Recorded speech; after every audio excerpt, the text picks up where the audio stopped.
सरपंच संतोष देशमुख हत्या प्रकरणातील फरार आरोपी कृष्णा आंधळे याला बीड पोलिसांनी वॉन्टेड म्हणून घोषित केलंय।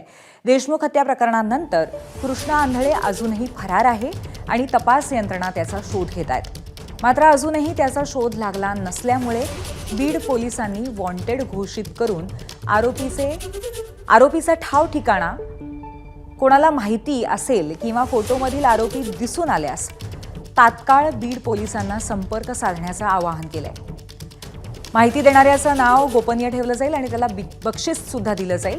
याच संदर्भात आपले प्रतिनिधी गोविंद शेळके आपल्याला अधिक माहिती देत आहेत। गोविंद, नक्की कुठल्या पद्धतीचा रिवॉर्ड किंवा कुठल्या पद्धतीचं बक्षीस आहे कृष्णा आंधळे याला पकडून दिल्यास किंवा त्याच्याबद्दलची माहिती दिल्यास? पूर्वी खरं तर हे सिग्निफिकंट असतं की एखाद्या आरोपी ज्यावेळेस पोलिसांना हवा असतो त्यावेळी त्याच्या नावानं बक्षीस दिलं जातं। त्या बक्षिसाची रक्कम ही महत्वाची नाहीये, मात्र तो आरोपी किती महत्वाचा आहे हा त्यामागचा अर्थ असतो। कृष्णा आंधळे हा एकमेव आरोपी आहे। आतापर्यंत संतोष देशमुख हत्या प्रकरणामध्ये जे आरोपी पोलिसांना सापडले, पोलिसांनी ताब्यात घेतले, त्यामध्ये एकच आरोपी बाहेर आहे आणि तो म्हणजे कृष्णा आंधळे।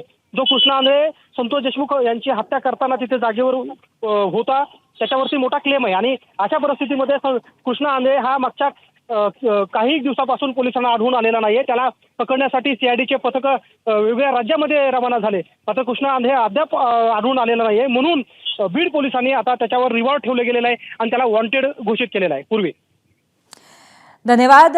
तर एकंदरीतच आता एक शेवटची महत्त्वाची अशा पद्धतीची हे पाऊल उचललेलं आहे बीड पोलिसांनी आणि त्या कृष्णा आंधळेवरती रिवॉर्ड ठेवण्यात आलेला आहे आणि लोकांकडनं त्याच्या संदर्भातली कुठलीही माहिती, कुठलीही टिप मिळते का याकडे आता पोलिसांचं लक्ष असेल। एबीपी माझा, उघडा डोळे बघा नीट।